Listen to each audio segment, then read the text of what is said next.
안녕하십니까. 1139회 정책엔 지식포럼에 참여해주신 분들께 감사의 말씀을 드립니다. 오늘은 이제 포퓰리즘과 한국 사회, 20대 남성의 분노는 글로벌 현상인가 라는 주제로 해가지고 세 분을 모셨습니다. 네, 안녕하세요. 조기동입니다. 제가 급진 우파 포퓰리즘에 대해서 본격적으로 관심을 가지게 된 거는 한 2023년에 이탈리아로 가는 길을 쓰면서였는데요.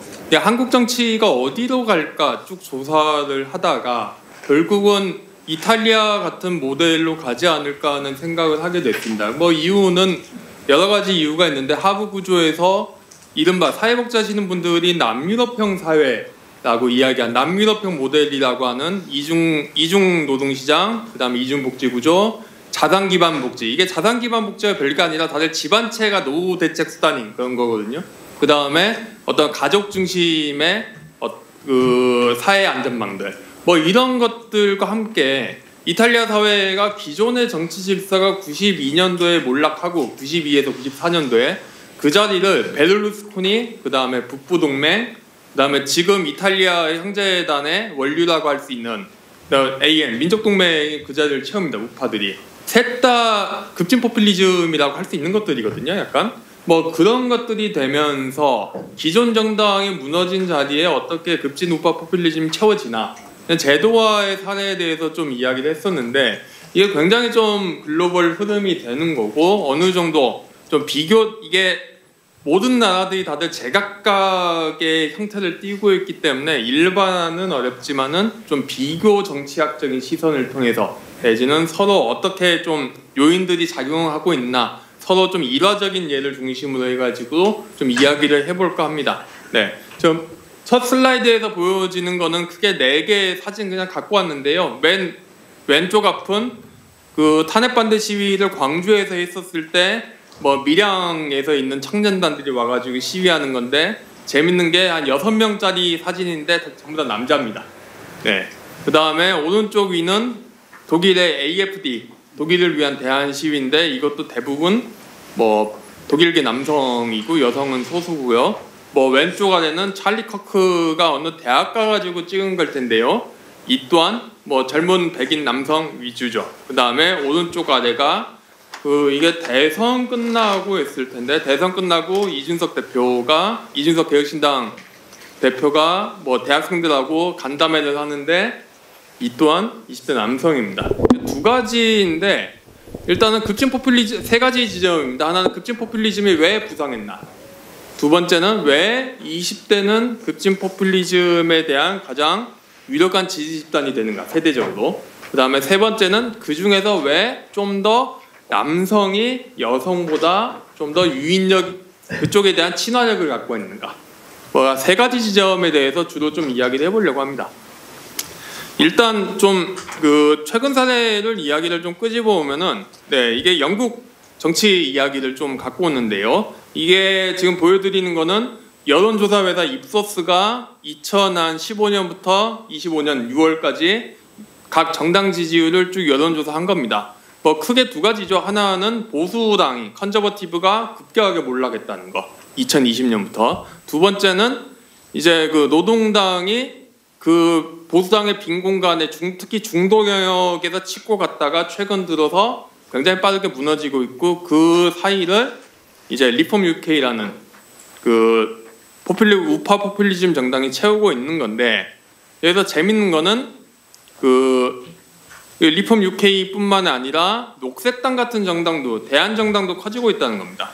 이게 미리 앞부분 갖고 오면은 이게 G세대의 남성과 여성의 정당 지지율을 가지고 온 건데요.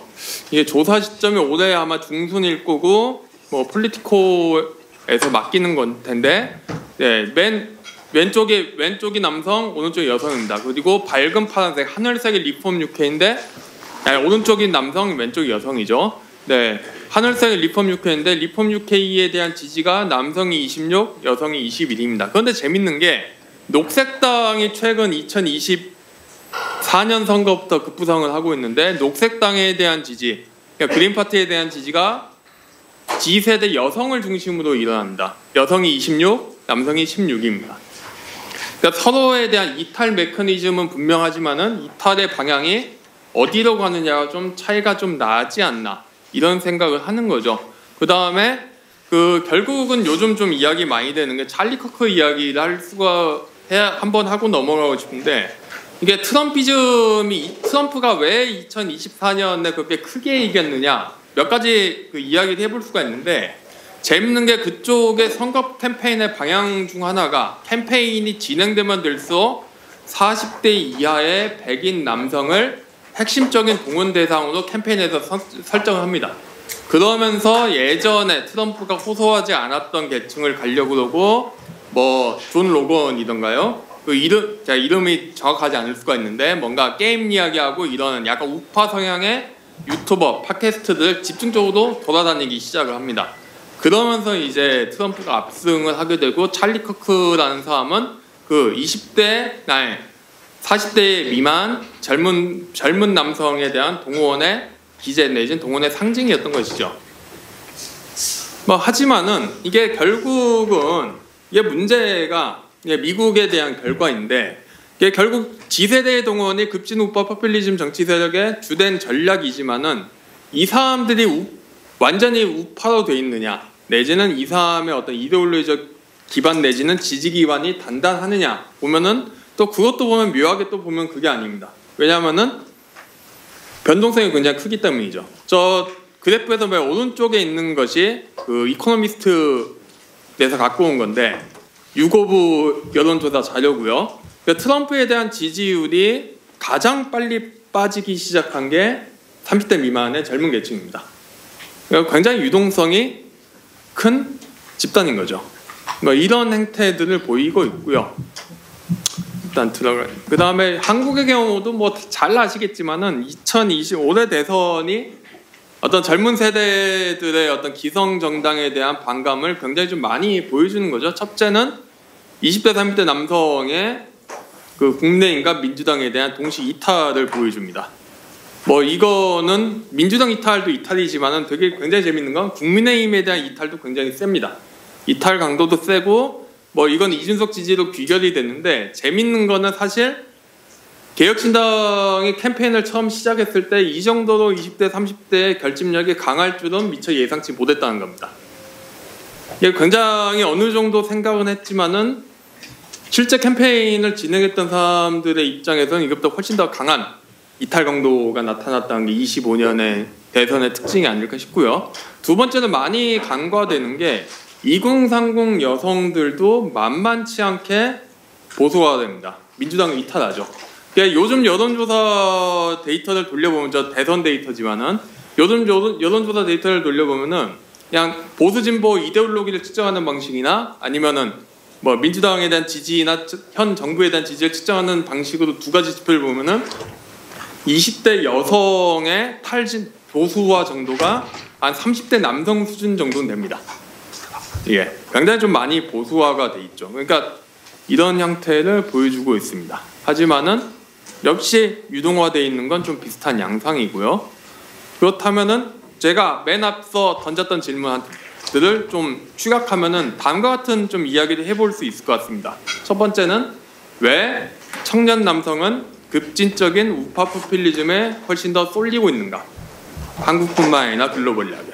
두 번째는 왜 청년 여성은 우파뿐만 아니라 대안적인 좌파 세력에도 쏠리고 있는가? 그 다음에 왜 남성은 예를 들어 남성만이라고 좀 과격하게 썼는데 왜 남성은 급진적 우파에 굉장히 압도적으로 쏠리는가? 네 번째는 왜 청년들은 우파 포퓰리즘뿐만 아니라 여러 다른 정치적인 대안 정당에 대해서 많이 움직이려고 하는가? 그 다음에 이런 정치적인 상황에서 굉장히 유동적인 건 그들의 유동적인 정치적 지지, 정치적 행보 아니면은 이데올로기적 성향에 대해서 어떻게 해석을 해야 될 것인가? 이런 부분이 될 수 있겠습니다. 여기서 한 가지 짚고 넘어가고자 싶은 거는 크게 두 가지 용어를 좀 분명하게 좀 이야기하고 싶은데 첫 번째는 저희가 이야기하는 레디컬 라이트는 흔히 이야기하는 far right 그거하고는 다른 개념이라는 겁니다. 급진적 우파는 이전의 우파, 중도 우파하고는 굉장히 다르게 굉장히 반이민적인 아니면 되게 민족주의적인 일국주의적인 것이 강하고 굉장히 좀 강경한 입장을 취합니다. 하지만은 분명히 본인들은 민주주의에서의 선거체제에서 집권하는 걸 목적으로 하고 있고 스스로를 심지어 예전 정당보다 훨씬 더 민주적이라고 주장하는 것도 굉장히 강합니다. 이게 두 가지는 굉장히 다른 측면인데요. 정치체제 내에서 변화를 꾀하느냐, 정치체제 아예 밖에서 그냥 시스템을 뒤엎고 싶어 하느냐. 두 개는 좀 다른 의미라고 생각을 하고요. 두 번째는 포퓰리즘에 대한 정의입니다. 간단하게 이야기하면은 그냥 요즘의 포퓰리즘 정의는 이제 다들 많이 이야기하시지만은 이데올로기적인 층위는 굉장히 얇습니다. 어느 거에나 붙일 수 있지만은 공통적인 거는 부패한 엘리트와 순수한 민중을 대비시키고 본인들은 저 부패한 엘리트에 맞서서 순수한 민중의 뜻을 대변하는 정치 세력 내지는 그것을 대변하는 카리스마적 정치인이라고 주장을 하고 있다는 겁니다. 이런 이야기를 하고요. 네, 일단은 좀 여기까지가 좀 인터덕션 정도고요. 급진우파 포퓰리즘이 왜 요즘 이렇게 전 세계적으로 난리냐? 첫 번째가 다들 이야기하는 거겠지만 세계화와 기술 발전 이야기를 하지 않을 수가 없죠. 제가 지금 보여드린 거는 데니 로드릭이 2021년 논문에서 보여준 거를 예전에 다른 보고서 쓰면서 이걸 다 영문을 한글로 바꾼 건데요.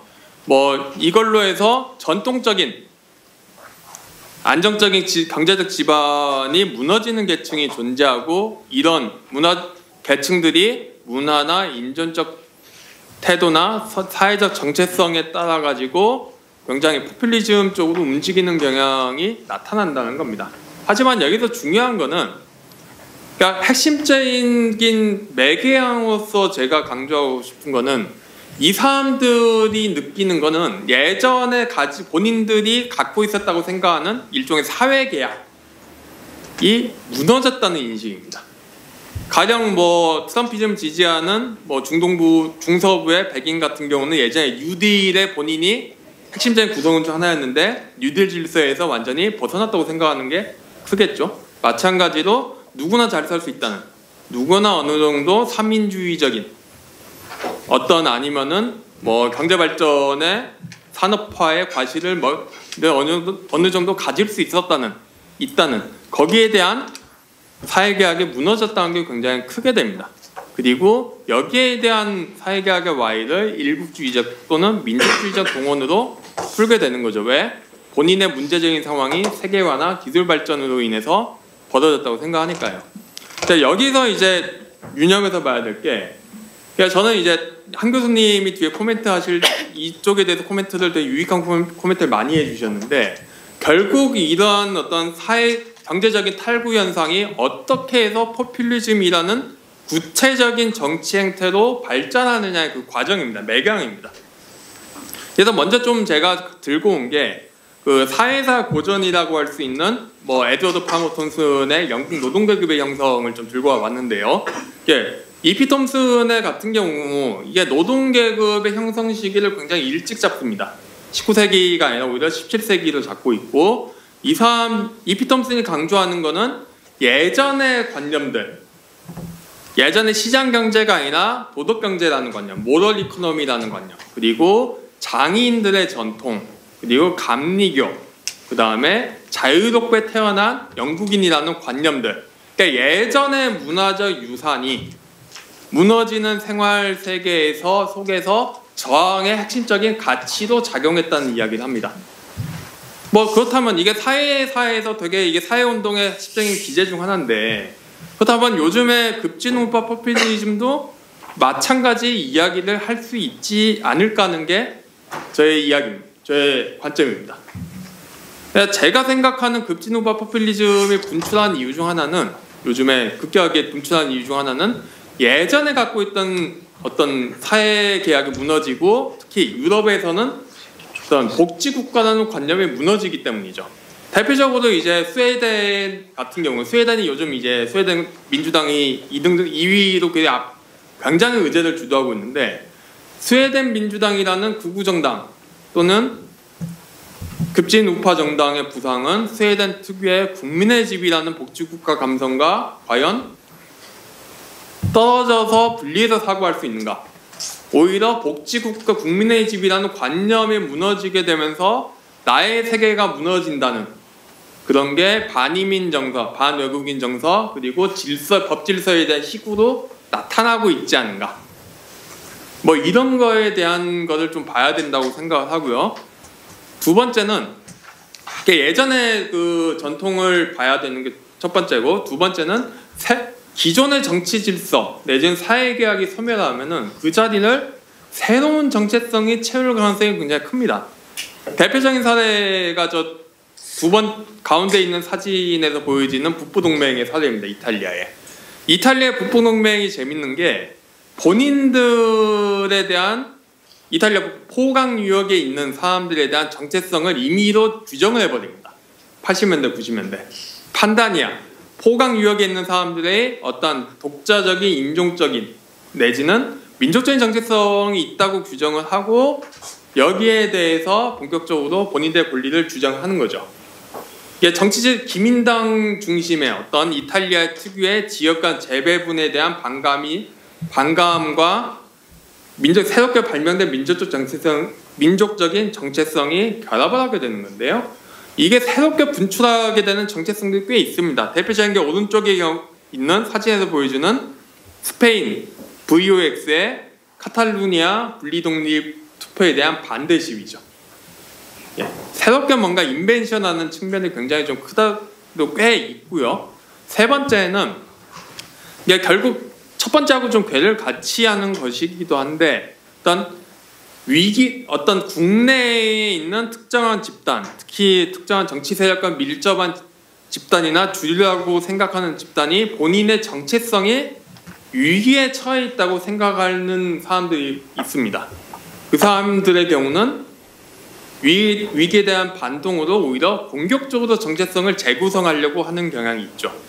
대표적으로 트럼프와 복음주의인데 사실은 트럼프라는 사람이 복음주의 기독교의 지원을 받고 있긴 하지만은 전통적인 복음주의 기독교의 독실한 남부 스타일의 기독교 관념에서 보면은 트럼프는 과연 기독교 전통에 부합하는 후보인가 보면 절대 아니거든요. 그게 남목궁이잖아요. 그냥 절대 아닌데 왜 그 사람은 복음주의 기독교의 챔피언이 되었는가?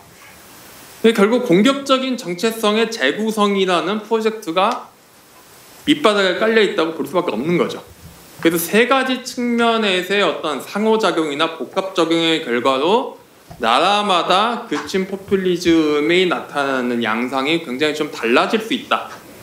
뭐 이 부분을 좀 유념해야 된다고 생각을 합니다. 그리고 이 부분을 유념을 해야 국내에서 급진 우파 내지는 극우파가 어떻게 발전할지도 좀 예측해 볼 수 있겠죠.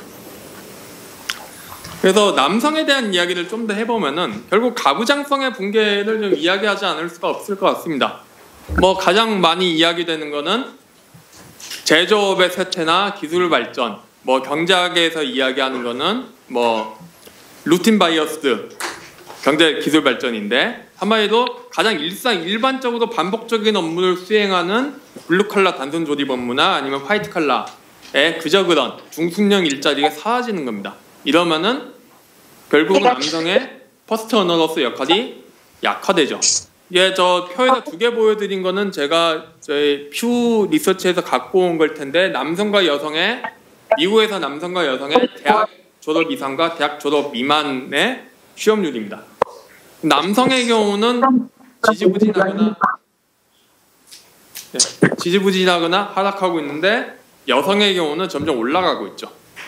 뭐 이런 문제들이 있고 또는 아예 지방 같은 경우에 저는 이게 한국의 지방 이야기할 때 늘 독일의 동독 이야기를 하는데 옛 제조업 지역에서 대규모로 여성들이 일자리를 찾아 이주하는 현상이 심합니다. 대표적인 경우가 독일의 구동독 지방이죠. 거기가 여성 100명당 청년의 남성 성비가 120에서 125 정도 되거든요. 네, 한국의 경우가 한 130에서 135 됩니다. 경남이나 이런 데가, 대구 이런 데가.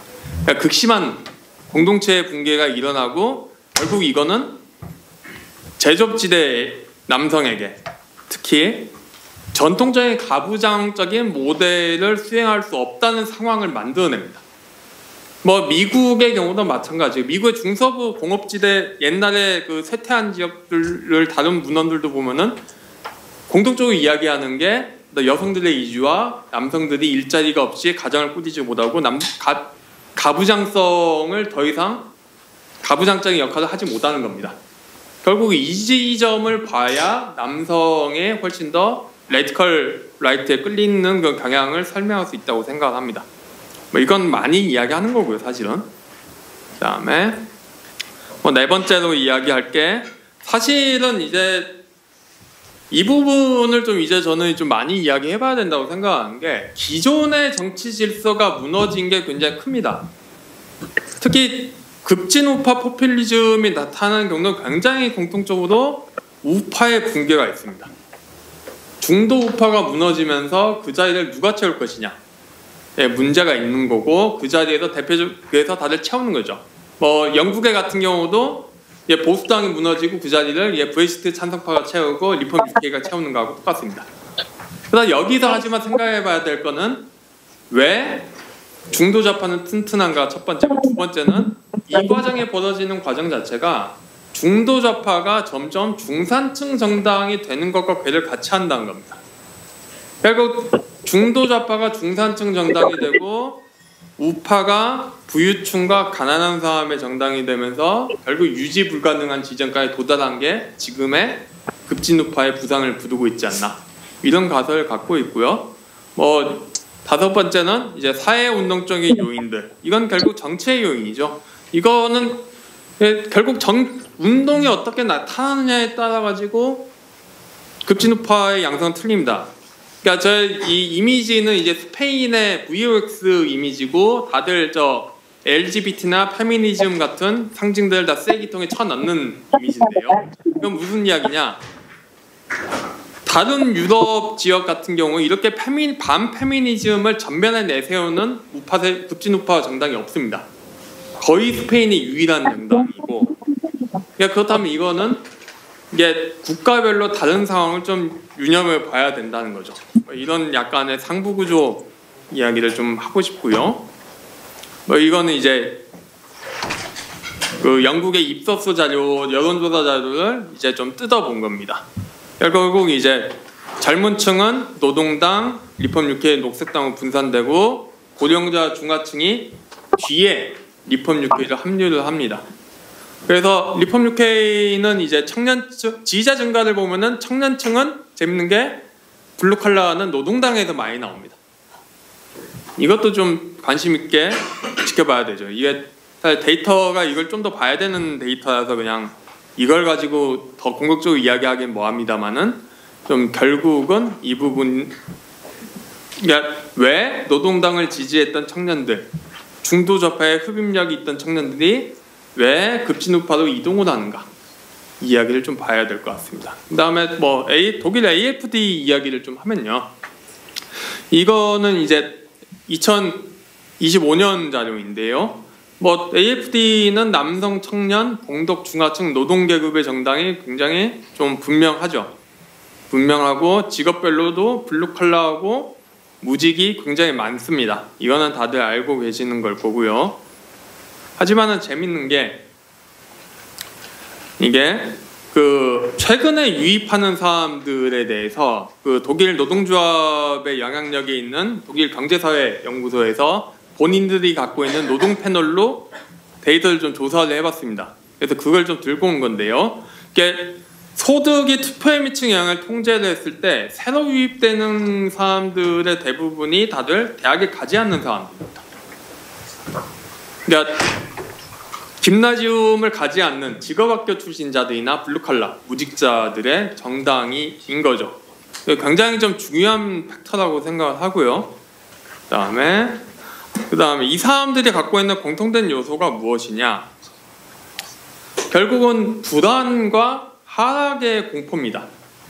그러니까 이 패널 조사에서 물어본 게 본인 너의 경제 사회적 지위가 유지될 것 같니? 아니면은 떨어질 것 같니? 라는 질문을 같이 던졌습니다.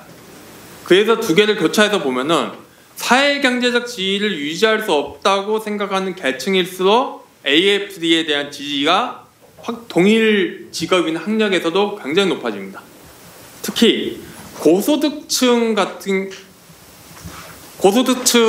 경우나 고소득층 중에서도 지휘학에 대한 공포가 많은 계층에서 굉장히 집중적으로 AFD에 대한 지지가 늘어납니다. 결국 불안이나 지휘하강, 본인의 불안정성이, 경제적 불안정성이 그 정치적인 급진 우파까지 연결되는 것이겠죠. 네. 그래서 결국은 그렇다면 이게 이민 제한 이슈가 사회 전반으로 확산되고 AFD에 대한 지지로 이어지는 경로는 결국 중간 매개형은 본인의 지위에 대한 부담감이 있는 거고, 본인에 대한 지위 부담감에 가장 민감하게 반응하는 계층이 결국은 노동계급이나 대학 졸업 미만의 중졸이나 고졸이라는 건 분명해 보이고요. 그 다음에 마찬가지로 저는 이제 2024년에 그 미국 대선에서 왜 인플레이션이, 경기는 좋아지는데 왜 인플레이션이 주된 민주당 이탈의 동인이 되었는가? 다들 왜 경제는 좋아졌는데 먹고 사는 문제 때문에 공화당을 찍었다고 하느냐라고 했을 때 결국은 인플레이션이 타격하는 방향은 무엇인가? 그리고 그게 자극하는 경제적인 반응이 무엇인가 좀 봐야 된다고 생각합니다. 결국 이거는 노동계급한테 굉장히 경제적인 부담감을 키워주는 거거든요.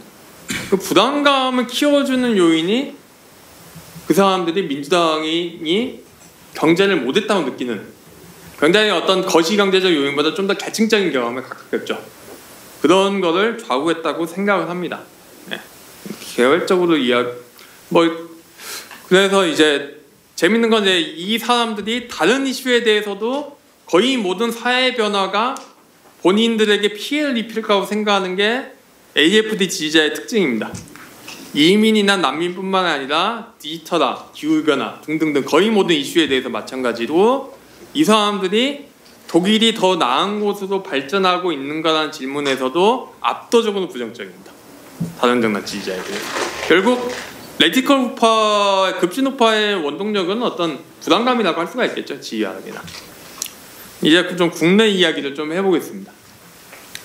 일단 저는 이제 크게 2025년에 나타난 흐름이 크게 젊은 층에 나타나는 두 가지라고 생각하는 게, 하나는 수도권에 있는 명문대들, 그 다음 서울, 경기도에 살면서 삼성전자 같은 데 취직해 있는 대기업 다니고 고소득의 저자산이 있는 30대들이 개혁신당을 지지했다면은 나머지 지방의 제조업의 어떤 좋은 대학을 가지 않는 사람들은 탄핵 반대의 표를 든 게 굉장히 들었다고 생각합니다.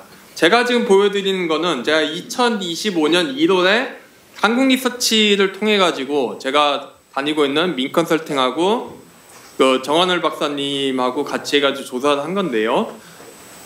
2030 남성만 대상으로 탄핵 인용에 대한 인식을 물었을 때 탄핵에 대해 동의한다는 비중이 대구, 경북과 부산, 울산에서 압도적으로 낮습니다. 그리고 승복한다는 비율도 압도적으로 낮습니다. 재밌는 건 제가 2030 남자만 했는데 부산, 울산, 경남은 여자는 수도권 수준으로 탄핵에 대한 동의가 높습니다. 굉장히 양극화가 되어 있거든요. 이런 사람들이 다 1번을 찍은 거죠. 1번이 아니라 이제 그 김문수 후보를 찍고 탄핵 반대에 대한 청년층의 지지로 벌어지게 되는 거죠. 저는 이 부분이 앞으로 좀 급진우파의 잠재적인 토양으로 굉장히 유력하다고 생각을 합니다. 왜냐하면은 일자리 문제, 남초 현상, 너무 전형적인 그 유럽이나 미국에서 보여지는 급진우파의 어떤 하부 구조를 그대로 보여주고 있거든요. 이런 이야기를 해볼 수가 있을 것 같고요. 다만 20대가 세대가 전반적으로 이제 극단적으로 갈 것이냐 보면은 이건 좀 나중에 좀 봐야죠. 이거는 한국리서치에서 그 유권자 여론조사를 한 거고, 이걸 갖고 온 거는 극단주의에 대한 지표들, 상대 진영 판사의 판결을 따를 것이냐, 아니면 상대 진영의 어떤 언론이나 SNS를 아예 차단하는 게 맞느냐, 폭력이나 이런 비정상적인 수단을 쓰는 게 맞느냐고 물어봤을 때 남자든 여자든 극단주의에 대한 가능성은 굉장히 낮습니다. 심지어 전체 평균보다 낮아요. 가장 높은 건 사실 70대 이상입니다. 그리고 세대별 극우 지수도 꽤 개혁신당 지지자는 꽤 낮습니다. 다만 20, 30대 남성은 어느 정도 높은 편이고요. 두 가지죠. 하나는 극단주의 급진적인 우파의 통향은 있지만은 그게 좀 더 동남권에서 꽤 세고 집중적으로 발현될 가능성이 높지 않을까 이런 거고요. 실제로 보면은 제가 21년에 그러니까 25년 1월 똑같은 조사인데 정치적으로 이제 보수와 진보 어느 쪽에 가까우냐 지형을 물어보는 지표 중 하나가 가장 긍정적으로 평가하는 대통령이 누군지를 물어보는 겁니다. 정치판에서는. 그래서 크게 그냥 노무현이냐 박정희냐 물어보면 되거든요. 근데 재밌는 게 20대 남성들은 노무현을 박정희보다 훨씬 더 좋아합니다. 이게 박정희만큼이나 노무현을 좋아합니다. 보시면 왼쪽에 보시면은 민주당 지지자는 압도적으로 노무현이고 국민의힘도 심지어 박정희보다 약간 노무현이 낮은 수준이고 개혁신당 훨씬 높습니다. 그러니까 정치적인 언어의 자체가 그다지 우파의 영향력, 전통적인 우파나 극단적인 우파의 영향력이 과연 셀까 좀 생각을 해봐야 되는 거죠. 뭐 이런 거고요. 남성에 대한 차별은 그냥 넘어가겠습니다. 뭐 이런 이야기를 좀 해보고요. 뭐 그래서 좀 더 약간 잡다하게 한 두 가지 이야기를 하면은 하나는 한국의 남성들이 느끼는 어떤 부담감, 20대 남성들의 동원 기제 중 하나는 결국 노동시장에서의 급격한 상대적인 지위 약화가 상당한데, 이건 중앙대 이승훈 교수가 패널 조사로 이제 2005년과 2022년을 각각 비교한 겁니다.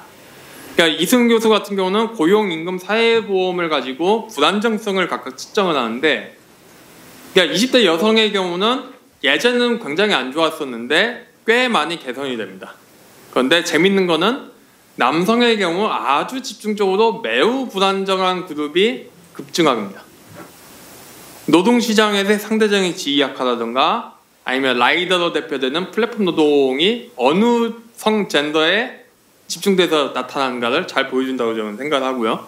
이런 측면이 굉장히 좀 하부 구조를 남성의 우익화, 보수화 내지는 급진 우파화에 좋은 경제적인 토대를 이루고 있다고 생각합니다.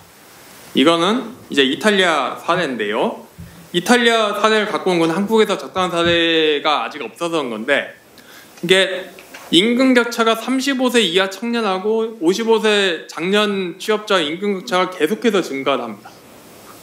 왼쪽의 경우가 웨이지 갭을 이야기하는데 85년부터 2021년까지 끊이지 않고 계속 우상향하는 그래프를 보여줍니다. 뭐 이 이야기 핵심적인 스토리는 고임금 관리직 일자리에서 장년 근로자 비중이 늘어나고 청년 근로자가 일자리를 얻지 못하면서 자연스럽게 질 낮은 일자리를 갖게 되면서 웨이지 갭이 커졌다고 이야기를 하는데, 사실 이건 너무 한국에 맞거든요.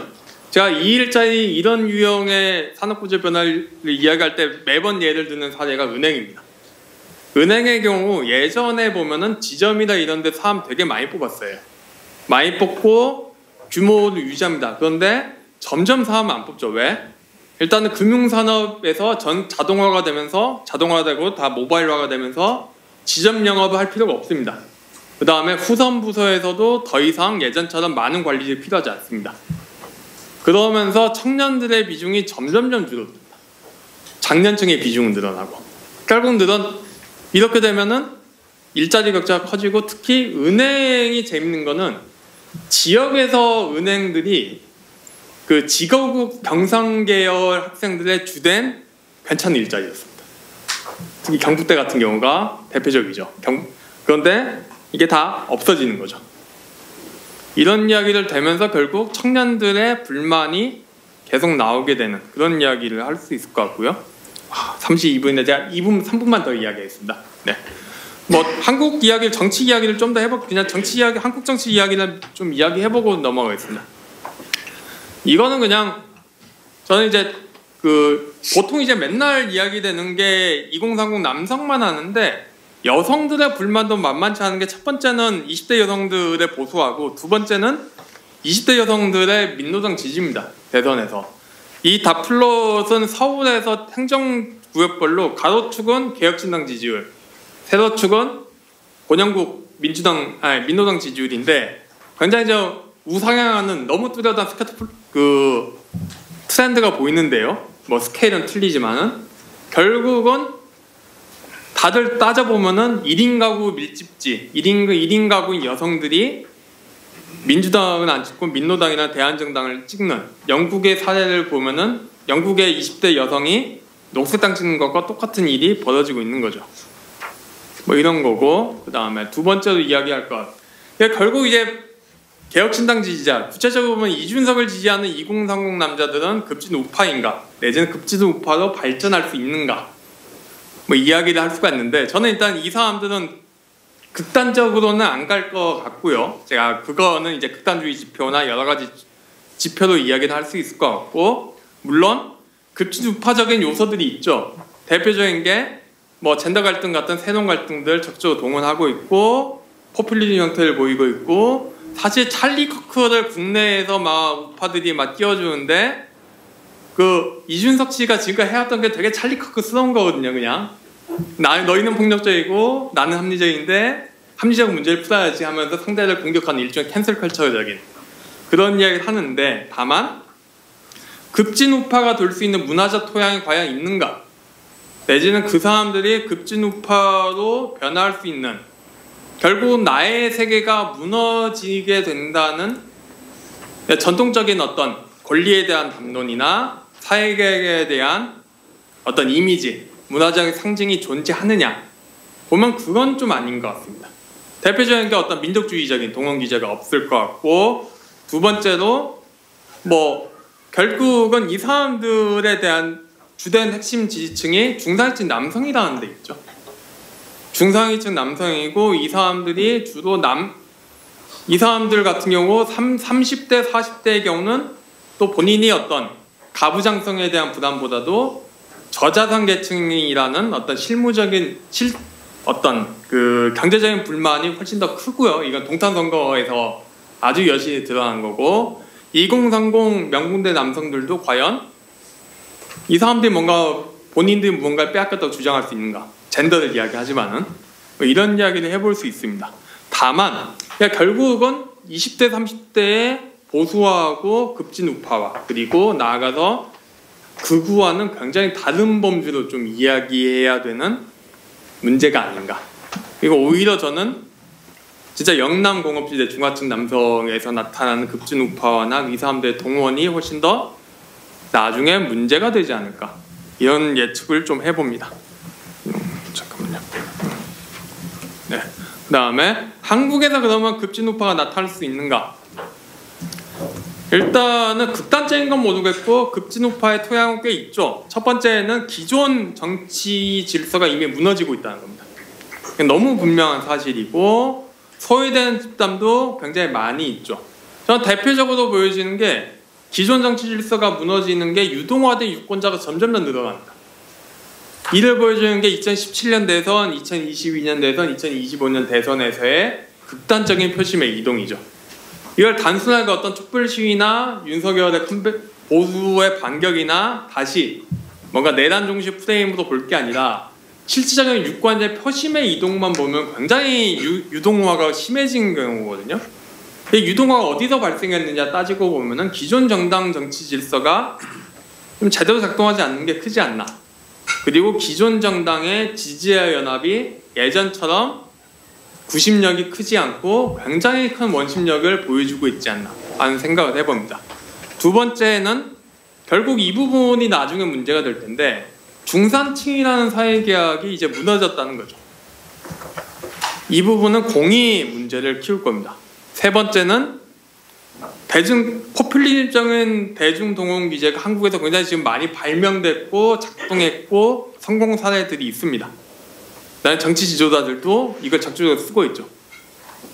그래서 저는 예전 책에서 포퓰리즘 지도자의 대표 사례로 하나는 이준석 씨를 들었고 두 번째는 이제 이재명 당시 대표를 들었는데 둘 다 굉장히 포퓰리즘적인 언어하고 정치법을 쓰거든요. 그렇다면 기존 정당이 포퓰리즘화할 수 있는 여지도 굉장히 크죠. 다만 여기서 문제는 포퓰리즘 유럽의 급진우파 포퓰리즘 정당이 보여지는 운동이 가능한 의제 경력이 존재할 수 있느냐, 그리고 복고적인 향수를 자극할 수 있는 사회적인 상징, 문화적인 상징, 문화적 요인이 존재하느냐의 문제입니다. 그러니까 이 부분은 기존 정당의 포퓰리즘화는 꽤 진척이 돼 있고 더 나아갈 수가 있지만은 향후 이게 급진화될 수 있느냐의 문제와 연결됩니다. 이 부분에 대해서는 꽤 좀 퀘스천 마크를 좀 갖고 있습니다. 결국 이거는 어느 정도 좀 정치의 영역에서 2030 그리고 중하층, 특히 중하층과 고소득 저자산 계층의 불만이 어떻게 동원될 건가에 연관되어 있다고 생각하고요. 아직까지는 좀 불확실한 미래니까 좀 더 지켜봐야 될 것 같습니다. 네, 이상입니다. 안녕하십니까. 저는 이제 사실은 아직은 좀 나이도 젊고 뭐 그런데 제가 이대남 현상에 대해서 설명을 좀 이것저것에서 많이 했어가지고 아마 이렇게 저를 영광스럽게 초청해 주신 것 같은데요. 사실은 저는 저는 이제 사실 사회과학보다는 좀 전공은 인문학으로 했고 주로 이제 20세기에 있었던 여러 비자유주의나 아니면 반자유주의 이념이나 운동에 대해서 뭐 개인적으로 굉장히 큰 관심을 갖고 있습니다. 그래서 그런 맥락에서 좀 더 이제 조기동 작가님, 발표자님께서 말씀해주신 걸 좀 보충을 해보자고 하는데요. 사실은 개인적으로는 이제 처음에 발표 자료를 받았을 때, 사전에 받았을 때 사실 지금 한국 사회에서 이제 극우라는 말이 좀 너무 정치적 낙인으로 좀 오용된다는 느낌 저도 항상 받고 있었는데, 포퓰리즘, 급진우파, 극우 등의 개념을 좀 정치학의 정의를 해주셨다는 점에서 이제 저도 좀 다시 한번 공부가 되었습니다. 물론 이제 이 개념들을 어떻게 우리가 정의할 것이냐의 문제는 또 다른 문제가 있긴 한데, 뭐 저는 개인적으로 좀 급진우파를 가장 넓은 개념으로 정의하고 생각하고 있고, 그 안에서 이제 좀 폭력적이고 정치 질서 자체에 대한 어떤 좀 혁명적 변혁을 추구하는 걸로 이제 극우, 거기서 이제 굉장히 강력한 폭력의 개입들이 있고, 거기서 이제 좀 더 가면 파시즘까지도 이제 그런 연결되는 개념이라고 생각을 하고 있는데요. 근데 어쨌든 이제 이러한 어떤 비자유주의나 반자유주의 운동 혹은 뭐 기존 정치 질서 바깥에서의 급진주의의 부상에 대해서 주로 이제 일국적 차원에서 말씀을 해주셨습니다. 그러니까 정치 경제랑 이제 유권자 계급 분석을 중심으로 말씀을 해주셨고, 당연히 이제 어떤 정치 질서의 변동 과정에서는 가장 기초적인 토대가 되는 그런 분석이라고 생각을 하는데, 근데 저는 이제 좀 국제적인 맥락을 그래도 좀 덧붙이고 싶습니다. 그러니까 포퓰리즘을 이제 발표자님께서 정의해 주신 바 같이 기초적인 정의는 이제 부패한 엘리트와 순수한 민중의 이제 이분법입니다. 그리고 포퓰리즘의 이러한 인식론의 기초에는 이제 민중의 통제감 회복 욕구가 큰 이제 어떤 연관이 있다고 생각을 합니다. 사실 발표에서도 이제 아까 작가님이 잘 말씀해 주셨듯이 불안감이 이제 가장 큰 어떤 심리적인 요인이라고 이제 지적을 해주셨죠. 그래서 국가 혹은 체제를 장악한 엘리트가 이제 대중의 정치적 욕구나 의사를 대리해주거나 우리가 이렇게 인식하는 문제를 해결해주지 못한다고 불신감이 굉장히 팽배해졌을 때 낳는 무력감을 이제 포퓰리스트 대중 운동을 통해서 대리 해소 그리고 고양감과 스펙터클을 얻으려는 어떤 그런 열망이 이제 작동을 한다고 생각을 합니다. 근데 역사 속에서 나타난 포퓰리즘 운동이나 급진주의의 상당수는 이제 외부 세력과의 연계를 설명 요인으로 삼는 경우가 많습니다. 담론 차원에서요. 뭐 그게 실제 외부 세력이 존재하든 안 하든 뭐 어떤 그런 것과는 달리 굉장히 간편한 설명을 제공해 줍니다. 그래서 이러한 엘리트들이 이제 다수 국민과 정체성이 연동되지 않고 매판을 행한다라는 어떤 도덕적 비난이 작동을 합니다. 사실 한국에서도 좌파 포퓰리즘에서도 뭐 친일파라든가 뭐 미국 자본이익 같은 것은 뭐 10년 전이나 20년 전에 우리가 굉장히 익숙하게 들을 수 있었고, 최근 당연히 한국 우파 포퓰리즘에서의 명백한 대상은 뭐 중국으로 부상을 했습니다. 중국은 이제 정치, 경제, 군사, 자본, 이주민 등 정말 한국 모든 영역을 망라하는 간첩 네트워크를 보유한 상당히 전능한 주체로까지 상상이 되고 있죠.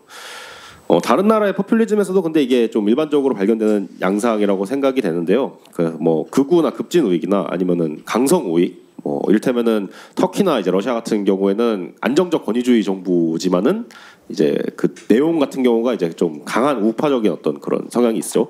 이제 그런 경우에는 굉장히 많은 어떤 외국인 혐오나 이제 뭐 외국 세력에 대한 어떤 의심을 이제 하죠. 나치즘 같은 경우에는 유대 자본과 유대 볼셰비키가 이제 독일 민족을 위협하고 있다 유명했고, 터키와 러시아 같은 경우에는 이제 자유주의 성향의 중산층 엘리트들이 민중을 배신하고 이제 서구의 나라를 팔아먹고 있다라고 하는 또 그런 선전이 이제 에르도안 정부나 푸틴 정부의 가장 큰 지지 기반입니다. 우크라이나에서는 이제 이게 반대로 작용해가지고 칠러 정치인들이 그 나라를 좀 이제 잘못하게 하고 있다 하면서 그 네오나치 성향 민족주의자들이 주도하는 반러시아주의가 2013년 유로마이단 시위 같은 데서 굉장히 많이 이제 나타났습니다. 미국과 서유럽에서 나타나는 이런 좀 트랜스애틀랜틱 환대 서양 포퓰리즘도 좀 마찬가지라고 생각이 되는데요. 여기서는 이제 글로벌리스트 엘리트에 대한 얘기가 좀 많죠. 자국민의 의사보다는 이제 그림자 정부가 있고, 미국, 프랑스, 독일 이런 국가나 민족의 정체성이 이런 글로벌리즘을 추구하는 엘리트에 의해서 상실된다라고 하는 것. 그리고 서유럽 같은 경우에는 이것이 이제 유럽연합 엘리트 브뤼셀에서 이제 선출되지 않은 엘리트들을 지칭을 하고, 미국에서는 뭐 펜타곤, 국무부, 월스트리트, 실리콘밸리, 뭐 거대 미디어 그룹을 이제 회전문처럼 오가는 딥스테이트가 그런 어떤 외부 세력과 연계돼 있는 민중을 배반하는 엘리트로 이제 제시가 됩니다. 이제 한국의 맥락에서는 그래서 차이나 포비아나 혐종 문제가 좀 떠오르는데요.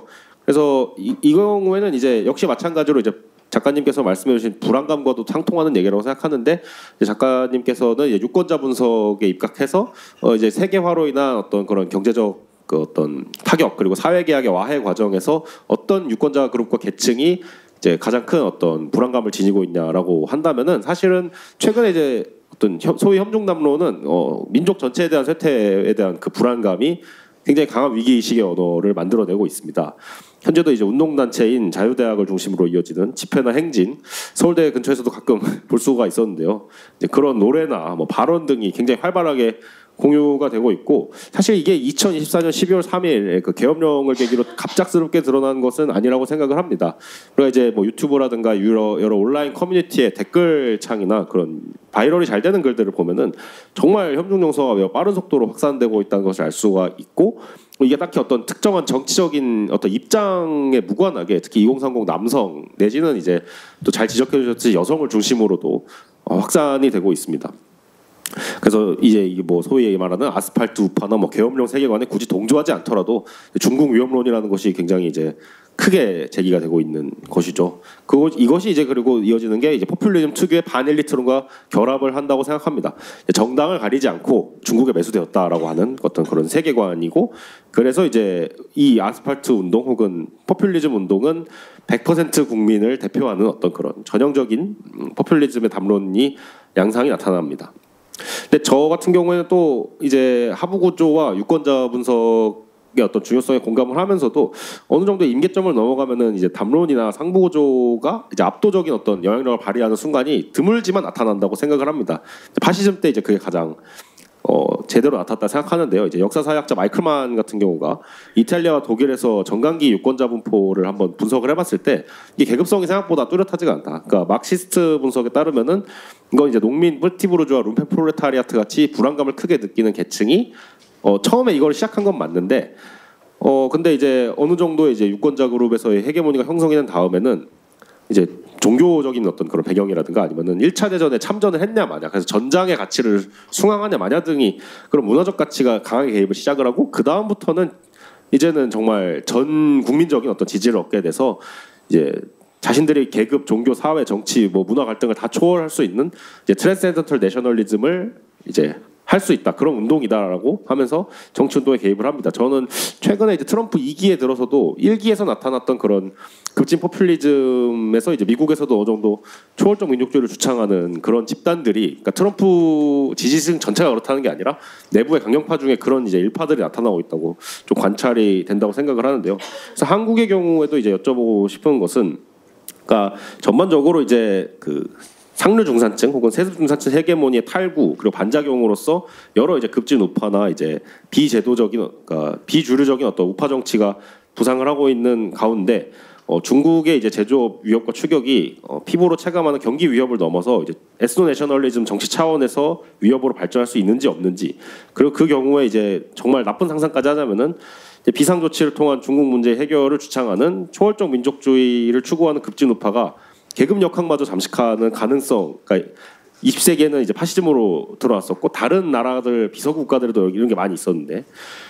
아마도 이제 전국에서 소수나마 좀 계속되는 뭐 윤 어게인 운동에 참가자의 면면을 확인하는 것도 좀 의미가 있을 것 같습니다. 이런 거 좀 저널리즘이 해야 될 거라고 생각을 하는데 이를테면은 수도권에서 집회가 굉장히 자주 열리는데 이제 작가님의 가설대로 영남 제조벨트와 이제 연관이 있을까 아닐까 이 사람들이 지방 출신의 이제 상경민들일까 아니면은 일시 상경을 한 것일까 뭐 아니면 정말 서울 토박이들일까 이런 것을 확인해 보면서 이 면면을 실제로 알아가는 것들이 굉장히 중요한 과제일 거라고 생각을 합니다.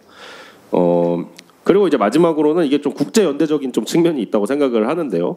국제 인터내셔널이라고 할 수 있는데 개신교 교회가 차지하는 상당한 존재감은 이제 작가님께서 쓰신 다른 문서에서도 저도 잘 읽어본 바가 있습니다. 특히 이제 미국에 있는 고든창이나 모스탄 같이 좀 아시아계 혈통을 지닌 트럼프주의 인사들이나 뭐 애니첸 씨와 같은 사업가들 그리고 파룬궁 같은 해외 중국계 종교단체들이 미디어를 통해서 큰 영향력을 행사하고 있는데 이게 브렉시트와 트럼프 당선 이래로 미국과 유럽을 장악했던 국제주의 포퓰리즘의 약간 태평양 버전 같은 느낌도 좀 듭니다. 아직은 물론 규모가 그에 비해서는 굉장히 작습니다만 이런 국제적 요소들이 한국 급진우파 정치에서 어떤 역할을 할지 좀 그에 대한 의견도 여쭙고 싶습니다. 결국 이 작가님 지적이 많은 걸 이야기하고 있고 시간과 하다 보니까 이 민족주의에 대한 거는 그냥 중요한 요인이겠죠. 문화적인 상징으로서 중요하고 상당 부분의 급진우파 포퓰리즘이 이 민족이라는 것을 적극적으로 동원합니다. 근데 과연 한국이 이걸 동원할 수 있을까는 자원의 문제라고 생각하는데 그 비교를 해보면 이제 헝가리 오르반하고 좀 비교를 하고 싶은데요. 헝가리 오르반 같은 경우는 결국은 본인들에 있는 역외에 있는 헝가리인들 왜냐하면 1차 세계대전으로 상실한 영토들 때문에 뭐 루마니아의 트란실바니아가 뺏겼고 뭐 슬로바키아, 세르비아 지역에 굉장히 많은 헝가리인들이 살고 이게 2차 세계대전까지 이어지는데 여기에 대한 우리 잃어버린 민족 공동체라는 관념 같은 거를 과연 한국에서 만들 수가 있을까? 이 부분에서 저는 좀 약간 걸리거든요. 그러니까 과연 우파들의 캠페인 중에 가장 재밌다고 생각하는 거는 조선족에 대한 어떤 그 적대감입니다. 일반적으로 굉장히 좀 민족주의를 확대하고 싶고 민족의 어떤 레벤스바움 같은 걸 늘리고 싶은 민족주의나 인종주의적 특성에서는 조선 만주까지 우리 땅이야 로 사실 많이 가게 되는데 그게 아니라 굉장히 좀 방어적인 형태를 취하고 있다는 거죠. 그리고 방어적이고 굉장히 동원할 수 있는 자원이 있을까? 그 다음에 중국이 생각보다 중국 문제가 이 하층민들의 먹고 사는 문제하고 연관이 되는 게 그 언제냐면은 사드 보복 당시에 2013년이었나 2014년이었나요? 그때 그 관광을 중단합니다. 중국 애들이. 그러면서 반중 담론이 이제 본격적으로 주류의 영역에 진입을 했는데 그때 GDP 손실이 하는 추정으로 한 0.2%포인트 정도 될 겁니다. 관광객이 없어지면서. 0.2%포인트면 상당 부분의 어떤 서비스 산업의 일자리는 연결되어 있는 거거든요. 그런 상황에서 그냥 마냥 반중이라는 게 대중적인 설득력을 얻을 수 있을 것인가. 이 부분을 좀 약간 생각을 해봐야 될 것 같고 이 부분은 좀 봐야 될 것 같고 그다음에 국제적인 부분은 좀 많이 지켜봐야 될 것 같습니다. 대표적으로 기독교의 문제겠죠. 기독교에서 하는 요즘의 어떤 그 기독교국이 갖고 오는 국제 컨퍼런스들 최근에 했던 국제 컨퍼런스나 뭐 1776 연구소나 몇 개 기독교 단체들이 하는 게 대부분 미국 남부의 기독교 트럼피즘과 연결해서 일종의 인터내셔널을 만들려고 하는데 문제는 이 극우 내지는 급진 우파의 인터내셔널이 생각보다는 작동을 잘 안 합니다. 제가 종종 예를 드는 게 그 스티브 배넌하고 이제 두긴하고 러시아 두긴하고 뭔가 여러 가지를 해보려 하다가 트럼프 일기 때 만났는데 결국은 양쪽 모두 제국적인 비전을 갖고 있으면 충돌하게 되거든요. 그러니까 두 개의 민족주의적 특성, 일국주의적 특성이 과연 인터내셔널과 연결될 수 있는가. 다만 롤 모델이나 노하우 같은 경우는 활발하게 전파가 되겠죠. 그 부분은 이제 스웨덴 같은 경우가 스웨덴의 민주당의 성장 과정에서 빼놓을 수 없는 그 역할을 한 게 프랑스의 르펜입니다. 그러니까 르펜 같이 이제 어떻게 대중운동을 조직하고 어떻게 정당을 만들고 집권조수를 세우는지에 대해서 이야기를 하는데 비슷한 형태의 연대 정도는 충분히 가능하고 그게 한국에서의 급진주파 내지는 구급파의 국제화에도 영향을 미치지 않을까 하는 생각을 해봅니다.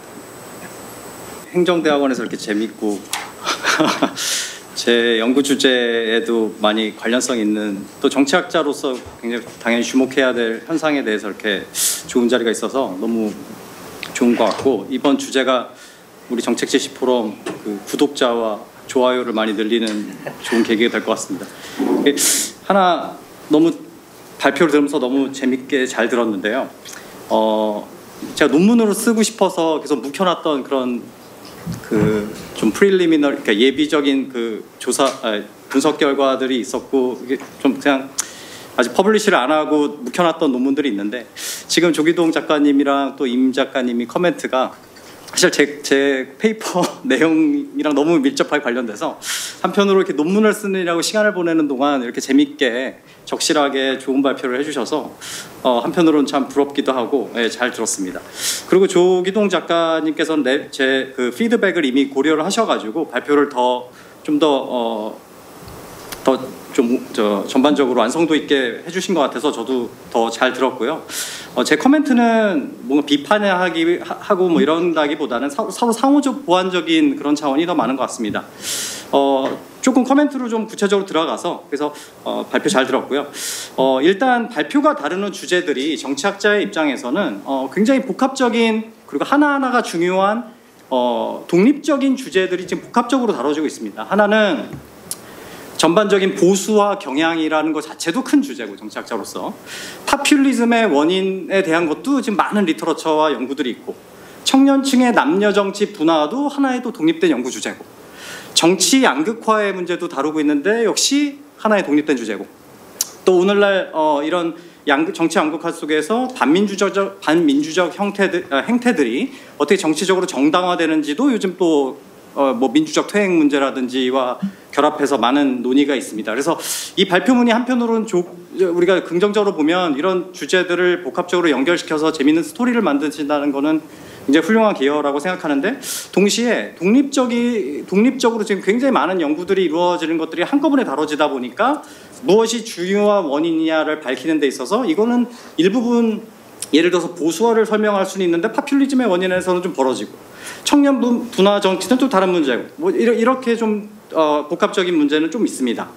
일단 그 발표자가 제기한 굉장히 중요한 문제 중에 하나가 이제 유럽에서의 기존 정당 체계의 약화와 대한 정당이 부상하는 그러면서 이제 빈자리를 채워주는 이런 논의들은 이미 그 정치학자들 뭐 사이에서는 2006년 이후로 뭐 한스 슈페터 크리스라는 학자부터 시작해서 이제 유럽 같은 경우는 한편으로 과거의 좌우의 맥락에서는 유럽 통합의 추구와 함께 메인스트림 라이트와 메인스트림 레프트가 서로 수렴하는 경향이 있죠. 그러고 문화적으로 특히 이제 인티그레이션 하는 측면에서는 메인스트림 보수와 메인스트림 좌파가 서로 수렴하기 때문에 특히나 문화적 측면에 있어서 문화적인 측면 특히 이제 코스모폴리탄한 입장이냐 아니면 굉장히 네이티비즘적인 그런 입장을 취하는가라는 그 문화적인 측면, 정체성인 측면에서의 메인스트림 파티들이 하나로 수렴함에 따라서 가지고 있는 불만들 이런 것들을 이제 채워주기 위한 새로운 정당들이 등장했다라는 것은 이미 예전 2000년대 초반부터 이제 있었던 논의인데 지금 오늘날 일어나는 현상과 잘 연결시켜서 한다는 점 굉장히 재미있는 것 같습니다. 그리고 최근에 이제 2021년 로드릭 페이퍼 이것도 말씀하셨는데 굉장히 적실한 페이퍼고요. 사실 아까 제가 말씀드린 그런 기존의 유럽 정당 체제가 가지고 있는 그런 2차원적인 형태 이런 거와도 사실 맥락을 같이 하죠. 그래서 사실 더 드릴 말씀이 많은데 좀 빨리빨리 넘어가겠습니다. 근데 이제 하나 좀 사실관계를 조금 조정해야 될 부분은 사실 있습니다. 뭐냐면 리폼 UK에 관련된 건데 사실 발표자 자료에서도 살짝 언급이 되고 사실 지금도 찾아볼 수가 있는데 리폼 UK 같은 경우는 청년층에서도 사실 남녀 차이가 그렇게 크지는 않습니다. 그리고 리폼 UK의 지지에 가장 큰 거는 사실 중장년층. 그러니까 블루칼라 아까 말씀하셨는데 사실 젊은 층보다도 중장년층이 더 크고 심지어 2024년 일렉션 이후에 그 청년층들이 많이 지지가 증가했다고 말씀하셨는데 사실 중장년층은 더 높습니다. 네. 확인해 보셔도 될 것 같아요. 여기서 그리고 남녀 격차도 사실 리폼 UK에서 크지 않습니다. 네. 네, 젊은 층에서 그런 걸 보면은 지금 이제 문제가 아까 섞여 있다는 말씀드렸는데 조금 더 중요한 것은 어떤 세대 자체의 문제라기보다는 그 나라가 겪는 그 어떤 문제와 어떤 경제적 위기의 성격과 누구에게 그 문제를 정책 실패로서 귀속하는가의 문제가 굉장히 중요하리라고 생각을 하고요. 예, 그렇습니다. 그리고 이제 경제적 위협 문제에서도 이제 아까 전에 말씀드린 것처럼 이제 어떤 보수화의 문제와 기존 질서가 흔들리는 문제가 좀 섞여 있는 문제가 있는데 예를 들어서 이제 사실 저는 조 작가님이 이제 예전에 그 자산 문제 초점 맞추신다고 책을 쓰신 적이 있어서 그게 좀 중요한 건 줄 알고 조금 코멘트는 몇 개 더 했는데 그걸 조금 뭐 생략할 수는 있을 것 같아요. 근데 요지는 자산 문제가 있다고 해도 이제 남녀가 그거에 대해서 다를 문제는 없고 사실 그리고 자산 문제가 보통 이제 역할을 하는 건 어떤 정치적 선호라든지 정책 선호에 미치는 영향이란 건 보통 재분배 선호의 강화로 보통 연결되는 차원이 있거든요. 그러면 우파라기보다는 이제 좌파화가 되는 경향이 있죠. 왜 유럽에서는 그럼에도 불구하고 어떤 대안적인 우파의 목소리가 더 급속하게 성장했느냐? 당연히 이제 문화 정체성 문제로 다시 돌아와야 된다는 얘기죠. 경제적 설명에 한계가 있다는 거죠. 사실 경제 불평등이라든지 자산 불평등이라든지 그런 경제적 불평등의 문제가 있을 때 뭐 우리가 고전적으로 알고 있는 경제학 이론, 뭐 멜처 리처드 모델이라든지 이런 것들을 막 보더라도 보통은 재분배 문제, 재분배 선호의 강화와 좌파 지지의 확대 이론적으로만 보면 이런 것이 있음에도 불구하고 왜 우리는 유럽에서 이런 급진 우파 그 레디컬 라이트이 더 급성장하는지에 대해서는 그래서 아까 말씀드린 어떤 문화적 정체성 디멘션으로 어떻게 결합되는지 이것이 굉장히 중요할 거라고 생각합니다. 아까 두 분 다 이제 지위 위협을 말씀하셨는데 저는 굉장히 이게 중요하다고 생각합니다. 저도 이제 작가님 발표 때문에 조금 더 찾아보고 했더니 굉장히 주목되는 그래프가 하나 있더군요. 그 이제 남녀의 노동 참여율 혹은 뭐 고용률에 대한 그래프인데 재밌는 게 20대에 국한해서 여성이 남성의 고용률을 압도하게 됐습니다. 그러니까 넘어섰습니다, 사실. 당연하게 생각할 수 있죠. 왜냐하면 남자는 이제 군대도 가야 되고. 근데 또 재밌는 거는 그 세대만 그렇습니다. 우리나라가 그래서 2000년대 중반부터 이게 역전됐거든요. 여성의 고용률이 남성보다 더 높아졌습니다. 저는 이게 상징하는 바가 꽤 크다고 생각하고, 근데 재밌는 사실은 이제 이것도 이렇게만 말씀드리면 이제 뒤집어졌구나 뭐 이렇게 하는데 사실 30대 이후로 우리나라 여성 고용률이 뚝 떨어집니다. 아주 너무 많이 떨어져가지고 OECD 하위로 갈 정도. OECD의 여성 노동 참여율이 하위로 갈 정도로 완전 뚝 떨어집니다. 그러니까 육아와 이제 이런 문제들 이후로 이제 뚝 떨어지는 거죠. 그래서 20대 같은 경우에 이 문제를 우리가 고려를 해야 된다. 하지만 아까 말씀드린 것처럼 경제적 설명만 가지고는 사실 해소가 되지 않는다. 사실 이런 것들을 보완해주기 위해서는 어떻게 보면 청년 남성들이 좌파화될 수도 있는 거거든요. 그래서 이런 문제들을 같이 생각해야 되고 지위 위협 그리고 이게 여성으로부터 온다는 점. 그래서 정체성 문제와 연결이 되면서 더 우파화하고 되는 것이 아니냐 이런 얘기를 하고 싶습니다. 근데 또 한 가지 여기서 주목해야 될 것은 아까 전에 이제 이제 레디컬 라이트랑 이제 far right을 구분하시는 말씀을 하셨고 일리가 있다고 생각합니다. 그것을 구분해서 보는 거에 의미가 있는데 동시에 이제 발표문에서도 이런 논의가 있었잖아요. 이제 우리 우파 청년들의 어떤 판결 상대방이 이렇게 이익에 부합하는 판결 같은 경우 받아들이지 않는 그런 반민주적인 태도와 항상 연결이 된다는 거죠. 특히 이제 정치학 연구에서는 당파성과 결합됐을 때는 더더욱이나 이제 반민주적 행위를 정당화하는 그런 태도에 대해서 굉장히 우려할 만한 연구들이 많거든요. 그래서 우리가 이론적으로는 레디컬 라이트랑 far right을 구분하지만 사실 우리가 목도하고 있는 여러 가지 문제들은 그것이 컨티뉴어스하게 연속적으로 연결되면서 사실 일어나는 것이고 그 메커니즘에 굉장히 중요한 것 중에 당파성이라는 요소가 있다. 파티 아이덴티티 내지는 파티션십이라는 것이 있다. 그리고 제가 꼭 지적하고 싶은 것이 몇 가지가 있는데요. 아, 이거 너무 안타깝네요. 시간이 없어서. 이거 다 해야 되나요? 지금 굉장히 중요한 우파의 특징 중에 하나가 우리가 박근혜 대통령 탄핵 이후에 윤석열 대통령 탄핵.